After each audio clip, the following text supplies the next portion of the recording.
Let me tell you a delicious story about being backstage. When I was interviewing celebrities all the time, people would be like, "Hey, you must go backstage and like talk to like famous people and do drugs with them and have sex with them." And actually, I didn't do a lot of backstage stuff. I certainly didn't do a bunch of drugs and sex with famous people. But there was this one time I'm backstage about 7 or 8 years ago, I think. I don't forget. And then I'm backstage. It was at the Hard Rock Hotel here in Vegas, which is now the Virgin. And I'm backstage because I'm at the Hall Oates show.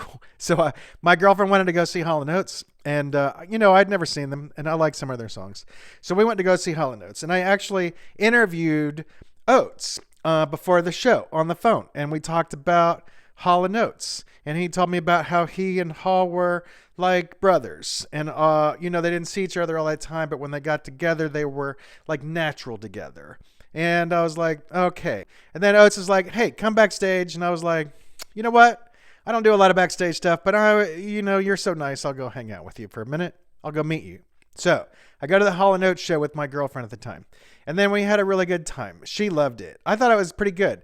But the thing I noticed was that Daryl Hall was just phoning it in. That was my impression. I'm not saying he was phoning it in, but for my money, Hall was just like, your kiss is on my list. I say, your kiss is on my list. It was very like, and I thought, man, he needs to get it together. There are like thousands of people here that paid a lot of money to come see him. And he's just like blowing through these songs. Oates, by the way, is like, really getting into it, jamming, and then so I went back. So then after the show, my girlfriend and I would go backstage, and then we meet Oates and his super hot, fine wife. And then we're like, wow, you're so nice and you're so hot. and then Oates had all these famous people from bands around, and he had like beautiful, beautiful people around him, just friends or whatever.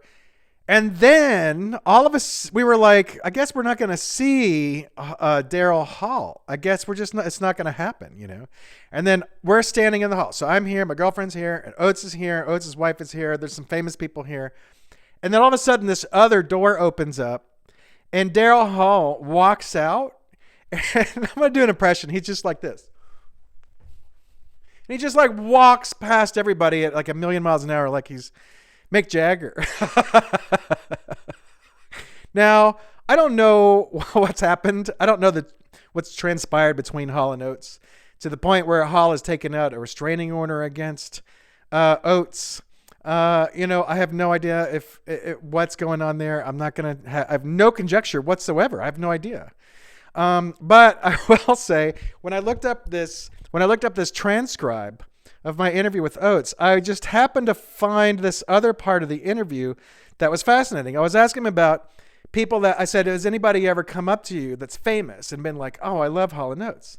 And then Oates goes, yeah, Axl Rose from Guns N' Roses once told me that he loved our first album. And he goes, years ago when Guns N' Roses were first starting out in Hollywood and they were exploding and everyone thought they were the next great thing to happen, Hall & Oates, had dinner with Axl Rose. And Axl kept going on and on about how he loved these songs on our first album, Hall Oates, from like 1962 or something. And there was a song called Water Wheel and all these delicate folk songs that Axl Rose loved. and you're like, of all the people that could love Hall & Oates, you would never think it'd be like Axl Rose. But this makes sense to me for one reason, which is that you never know who's listening to what. Like years and years ago, Rod Stewart, this old classic rock guy, he became famous because he did all these like Maggie May song and like, Do You Think I'm Sexy, like disco-y and rock and stuff. And then like in the early 2000s, he put out like these big hit albums where he was doing like standards from like the 40s or whatever. And then this is going to sound like I'm name dropping, but then I was talking to, I think it was Robert Plant. Was it Robert? Yeah, Robert Plant. So I'm interviewing Robert Plant one day from Led Zeppelin.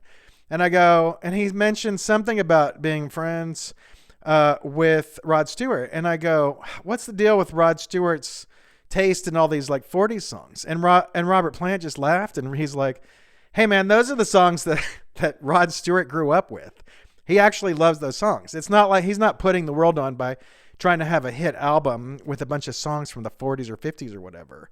Those are songs that Rod Stewart grew up on. So the fact that Axl Rose is a fan of Hall & Oates, or was at some point, totally doesn't surprise me, because Axl Rose at some point was a kid listening to the radio or listening to music, and he's like, oh, this Hall & Oates band is pretty good. Now, here's the confluence of events. So not only are Hall & Oates in the news today, but so is Axl Rose. So Hall & Oates are in the news because Hall took out a restraining order against Oates, and Axl Rose is in the news because he's been accused of rape by some former Penthouse playmate from like 30 years ago, from 1989 or something. You know, some law's about to expire. So like she's just getting under the wire to get this lawsuit filed or something. So I don't know all the details. I read the story and there wasn't much there except that, you know, they met at a nightclub. Axl Rose and this Penthouse playmate met at a nightclub, and then they went to some place, and then she claims that he raped her. I'm sure that he's going to say that he didn't or something, but I didn't.